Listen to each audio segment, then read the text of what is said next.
Recife. Fomos para Caruaru, passamos um dia em Caruaru debatendo com ele. Almoçamos lá, debatemos até 5 horas da tarde, 6 horas da noite, e depois o ônibus nos trouxe de volta.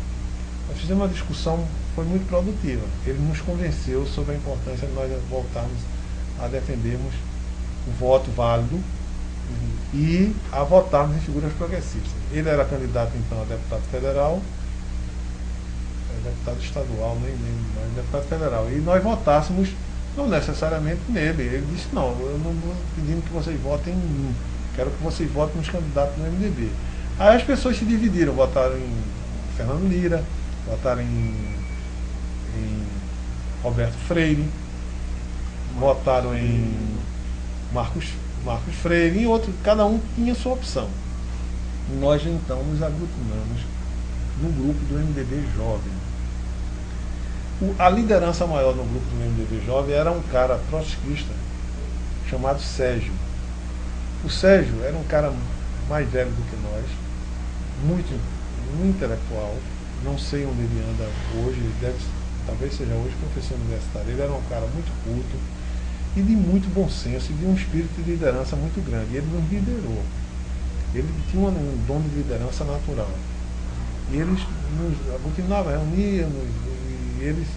Então um grupo grande de jovens progressistas, de esquerda, passaram a militar no MDB Jovem. Orlando Mindelo, eu, meu irmão Nilson, Maurício Mezel, irmão de Marcelo Mezel, a Rita, que é falecida, que era na época namorada dele, Rita que depois veio a morrer em circunstâncias dramáticas, anos depois foi assassinada por um outro, ela separou de Maurício e depois foi assassinada por um namorado. E havia outras pessoas que eu não estou lembrado agora. A Alzira Mindelo, eu acho, foi a primeira mulher de Orlando Mindelo, um grupo organizado no MDB Jovem. E a partir do MDB Jovem nós começamos a distribuir, fazer um jornal, participar das atividades do MDB e procurar informações sobre na imprensa internacional sobre a resistência no Brasil e tal, BBC, o jornal Le Monde, os jornais americanos, The Washington Post e tal, a revista Time, para ver alguma coisa que surgisse para alimentar o trabalho de informação nosso na luta, apoio à luta contra o regime. Um belo dia, o diretório acadêmico estava fechado.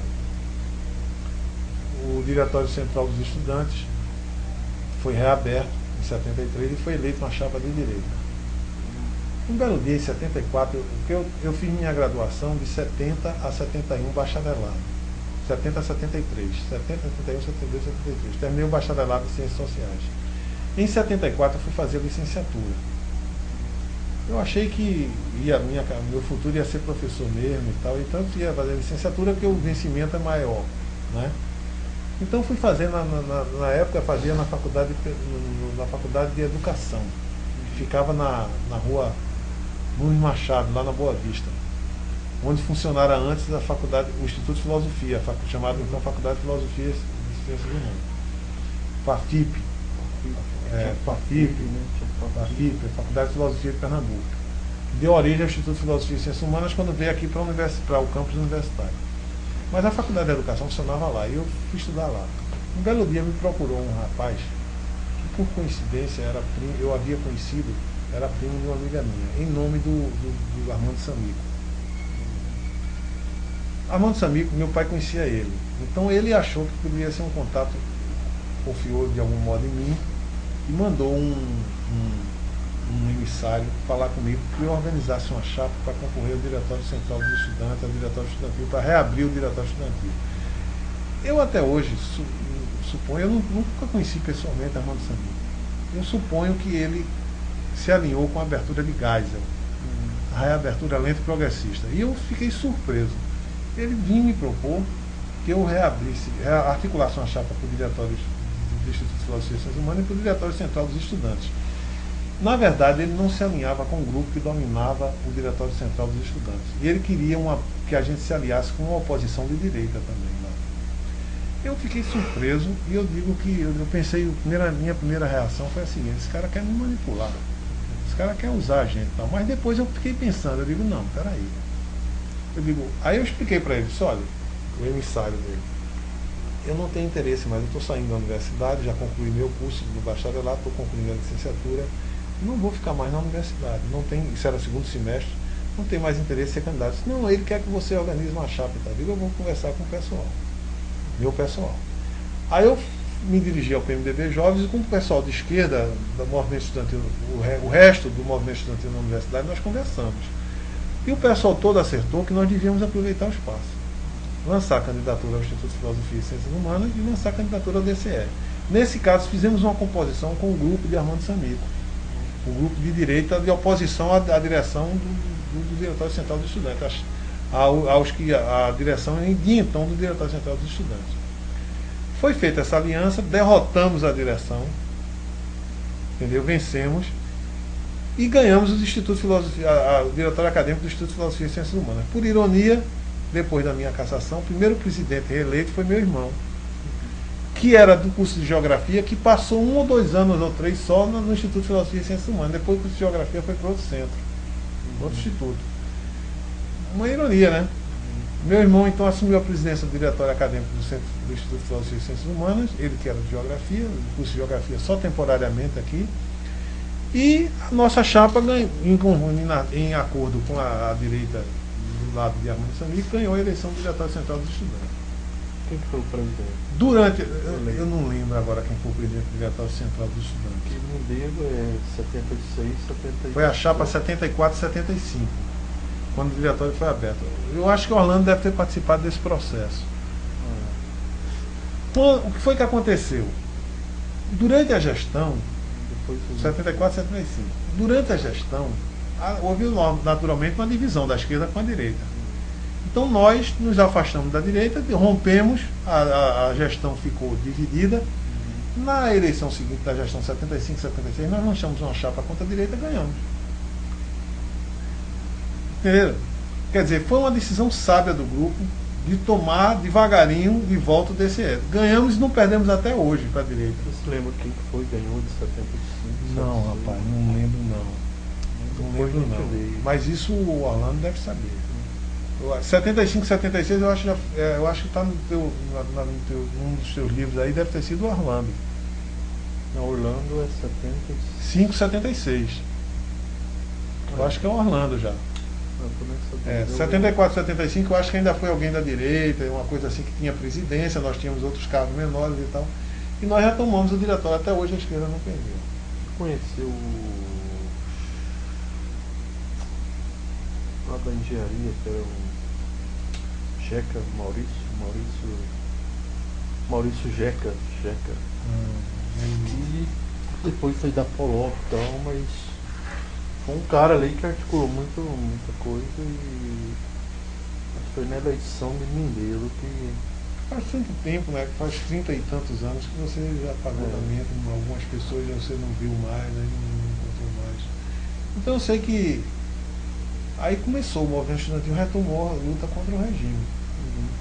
Eu me lembro que em 75, 76, o governador de Pernambuco era Moura Cavalcante, houve uma manifestação de apoio a Dom Helder. Moura Cavalcante mandou reprimir com cachorros, com polícia e tal. E eu estava no Diretório Central dos Estudantes lá e tal. E eu sei que até onde eu sei, porque depois daí eu não estava mais na universidade, né? Isso é que eu sei. Agora, o que é que eu teria mais a dizer sobre esse período? Eu acho que eu posso depois ver se tem algum material ainda com alguns dados meus, nos meus arquivos sobre esse período. Mas o que eu quero dizer é o seguinte, que quando a gente observa aquele período, é difícil, às vezes é difícil para quem hoje, um jovem de hoje, uma pessoa que começa a se preocupar com a política hoje, entender as circunstâncias da época, né? Porque sob uma intensa repressão, você tem que jogar com as possibilidades que você encontra naquele momento, né? As possibilidades que você encontra naquele momento. E a repressão era severa. Nós tínhamos, por exemplo, nós nos reunimos no diretório, é importante chamar a atenção sobre isso. Nosso diretório tinha uma sede no térreo desse edifício, na parte que dá para hoje o Centro de Artes e Comunicação, naquela face que dá para lá. Hoje eu não sei o que funciona lá. Então, o diretório era lá. Nós tínhamos reuniões periódicas. Pois bem, tinha um contínuo que ia para lá tentar nos escutar. Ficava para lá e para cá observando, sentava do lado, ficava tentando escutar a conversa e tal. Um mecanismo de intimidação e de espionagem. Entendeu? A ausência de liberdade era muito grande. Nós tínhamos, então, que aglutinar os estudantes como? Com atividades recreativas, com atividades culturais. Você não podia convocar uma reunião especificamente política, era impossível. Vamos supor, vamos fazer uma reunião para discutir quais as bandeiras de luta do movimento estudantil na universidade. Isso era impossível, você discutia isso em segredo. Entendeu? Mesmo assim, nós fizemos coisas extraordinárias. Eu vou dar um exemplo de uma coisa que foi feita. Nós rediscutimos o curso de Ciências Sociais nessa universidade. Nós, os estudantes. Como? Quando nós fizemos o primeiro encontro nacional de estudantes de Ciências Sociais em Salvador, em novembro de 71, foi estabelecido que nós faríamos uma discussão dos nossos cursos para o encontro seguinte. E apresentaríamos um relatório da situação dos nossos cursos. O curso da Bahia, o curso de Minas Gerais e o curso nosso. Nós levamos a sério aqui isso. E nós, no diretório acadêmico, nós reunimos todos os estudantes, sala de aula por sala de aula do curso de Ciências Sociais, e discutimos o curso. Com elencamento de reivindicações, com análises, Eu fui o responsável pelo relatório final.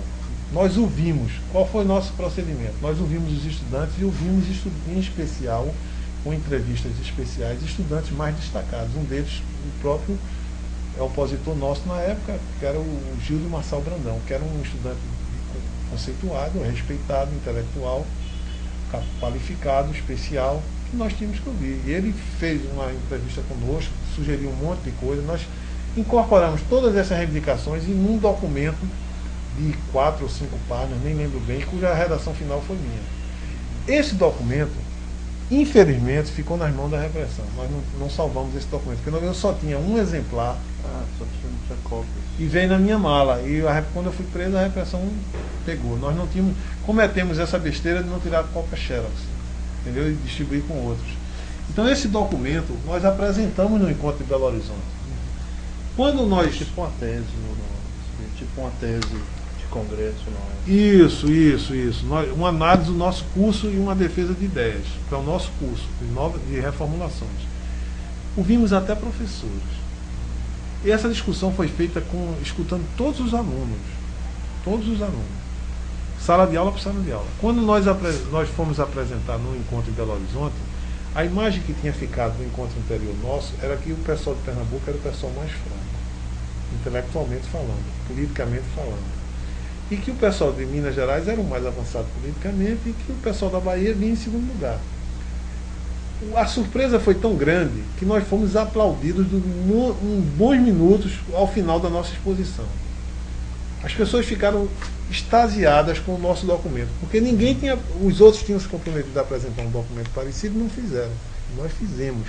E quando nós explicamos que aquele documento tinha sido discutido por todo o curso, todos os alunos, nós fomos aplaudidos entusiasticamente ao final da exposição.